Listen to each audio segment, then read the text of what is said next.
Hello students, আমি Nitish sir জ্ঞানজ্যোতি coaching সেন্টারের পক্ষ থেকে তোমাদের প্রত্যেককে জানাই আরও একবার স্বাগত।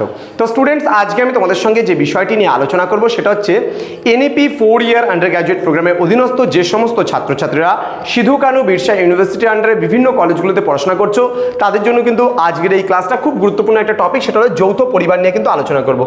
তোমাদের দেখবে এসকেবির অধীনস্থ যারা 4th সেমিস্টারে মেজর সোশিওলজি নিয়ে পড়াশোনা করছো তাদের আজকে মেজর 5 সোশিওলজি ক্লাস নিয়ে আলোচনা করব। জয়েন্ট ফ্যামিলি বা যৌথ পরিবার আমরা কাকে বলছি এই নিয়ে বিস্তারিতভাবে আলোচনা করবো আজকের এই ক্লাসটিতে। যারা ফার্স্ট টাইম আমাদের ইউটিউব চ্যানেলে ভিডিওটি দেখছো তারা অবশ্যই চ্যানেলটিকে সাবস্ক্রাইব করে পাশে থাকা বেল আইকন অল প্রেস করে দাও, যাতে নেক্সট টাইম থেকে কোনো ভিডিও আপলোড করলে তার নোটিফিকেশন তুমি সবার আগে পেতে পারো। অনলাইনে তোমরা যদি যুক্ত হতে চাও, আমাদের ক্লাসে নোটস নিতে চাও, সাজেশনস নিতে চাও, যোগাযোগ করো আমাদের অফিসিয়াল নাম্বার 7076398606 নাম্বারে অথবা 6295916282 নাম্বারে। তোমাদের টোটাল 4th সেমিস্টারের কোর্স ফি রয়েছে 1199 রুপিস, কিন্তু এখন সম্পূর্ণ অফারে চলছে। তোমরা 60%-এরও উপরে ডিসকাউন্ট পাচ্ছ মাত্র 499 রুপিসের বিনিময়ে। তোমরা পুরো প্যাকেজ, পুরো নোটস, যাবতীয় জিনিস পেতে পারছো আমাদের কাছ থেকে। তো দেরি না করে আজই যোগাযোগ করো আমাদের সঙ্গে এবং যুক্ত হয়ে যাও আমাদের অনলাইন ক্লাসে। চলো শুরু করছি আজকে জয়েন্ট ফ্যামিলি এবং যৌথ পরিবার সম্পর্কে। দেখো, সবারই জানা আছে যৌথ পরিবার কি বা জয়েন্ট ফ্যামিলি কি। পরিবারের সমস্ত সদস্যরা যখন একই ছাদের নিচে একই সঙ্গে বসবাস করে তখন তাকে আমরা বলি যৌথ পরিবার বা জয়েন্ট ফ্যামিলি। দেখি এখন নোটসের ভাষায় কি লেখা আছে। দেখো কি বলছে, যৌথ পরিবার হলো এমন একটি পারিবারিক ব্যবস্থা যেখানে একাধিক সদস্যদের একটি পারস্পরিক মেলবন্ধন পরিলক্ষিত হয়। অর্থাৎ একাধিক কেন বলছে, কারণ এখানে কিন্তু মনে করো কাকারা জ্যাঠারা, তোমার বাবা কাকা জ্যাঠা সকলে মিলে একই ছাদের নিচে একই সাথে কিন্তু বসবাস করছে। অর্থাৎ তোমার জেঠি আছে, তোমার কাকি থাকতে পারে, মা আছে, ভাই বোনেরা আছে, ঠাকুমা দাদু আছে।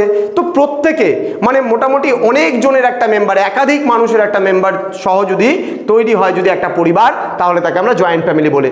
তাহলে কি বলছে, পৃথিবীর বিভিন্ন দেশে যৌথ পরিবারের অস্তিত্ব থাকলেও ভারতবর্ষে কিন্তু যৌথ পরিবারের অস্তিত্ব সব থেকে বেশি পরিলক্ষিত হয়।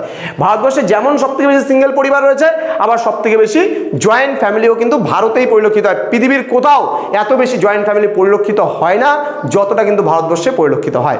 ক্লিয়ার? সাধারণভাবে স্বামী স্ত্রী, পিতামাতা, ভাই বোন, কাকা জ্যাঠা, ঠাকুরদা ঠাকুমা, বিবাহিত সন্তান সন্ততি প্রভৃতি সদস্যদের মেলবন্ধনে একটি যৌথ পরিবার গড়ে ওঠে। তাহলে যৌথ পরিবারের মধ্যে তোমার রক্তের সম্পর্কে যত তোমার মানে দাদুর বংশানুক্রমিকভাবে যত পরিবারটা রয়েছে, যতজন সদস্য রয়েছে সকলে মিলে আলাদা না হয়ে যদি একত্রিতভাবে একই ছাদের নিচে বসবাস করছে তখন তাকে আমরা জয়েন্ট ফ্যামিলি বা যৌথ পরিবার বলি। দেখি বিভিন্ন সমাজতত্ত্ববিদ কি কি তুলে ধরেছেন যৌথ পরিবার সম্পর্কে এবং তারা কি ডেফিনেশনটা দিয়েছেন। বিভিন্ন সমাজতত্ত্ববিদ বিভিন্ন দৃষ্টিকোণ থেকে যৌথ পরিবারের কিন্তু ডেফিনেশনগুলো দিয়েছেন বা কাকে বলে তা সংজ্ঞায়িত করেছেন। কি কি বলেছেন? বিশিষ্ট সমাজতাত্ত্বিক আইপি দেশাই কি বলেছেন?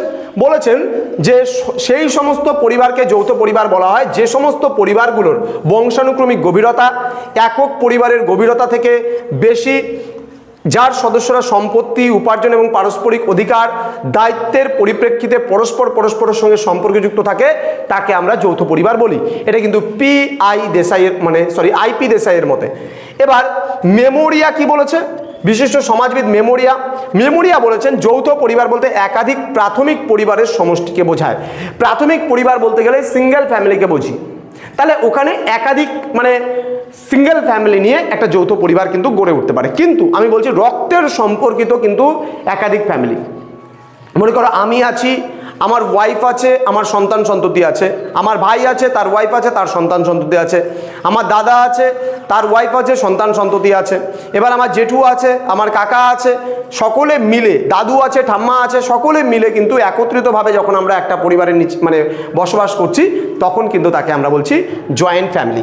ওকে, তো এখানে বলছে যৌথ পরিবারের সদস্যদের মধ্যে রক্তের বন্ধন, অভিন্ন আবাসন এবং পিতৃতান্ত্রিক বংশধারার ভিত্তি পরিলক্ষিত হয়। তো এই ছিল আজকে একটা ছোট্ট একদম ক্লাস যেখানে আমি আলোচনা করলাম জয়েন্ট ফ্যামিলি বা যৌথ পরিবার। নেক্সট ক্লাসে তোমাদের সঙ্গে আলোচনা করব যে যৌথ পরিবারের কি কি বৈশিষ্ট্য রয়েছে সেই নিয়ে। তো আজকের ক্লাসটা থাকছে এতটুকুই। তোমাদের বলে রাখি, যারা এখনও আমাদের যে এসকেবির অধীনস্থ যে নিহারিকাস অ্যাক্টিভিটিস চ্যানেলটি রয়েছে সেই চ্যানেলটি যারা এখনও সাবস্ক্রাইব করনি তারা অবশ্যই চ্যানেলটিকে সাবস্ক্রাইব করে পাশে থাকা বেল আইকন অল প্রেস করে রাখো, যাতে নেক্সট টাইম থেকে কোনো ভিডিও আপলোড করলে তার নোটিফিকেশনটা তুমি সবার আগে পেতে পারো। তোমাদের উজ্জ্বল ভবিষ্যৎ গড়ে তুলবো আমরা, এটাই কিন্তু আমাদের প্রতিশ্রুতি। তোমাদের সঙ্গে দেখা হচ্ছে খুব তাড়াতাড়ি আরও একটা নতুন ভিডিও নিয়ে। তোমরা প্রত্যেকে ভালো থেকো, সুস্থ থেকো। Thank you so much, thanks for watching after all, thank you.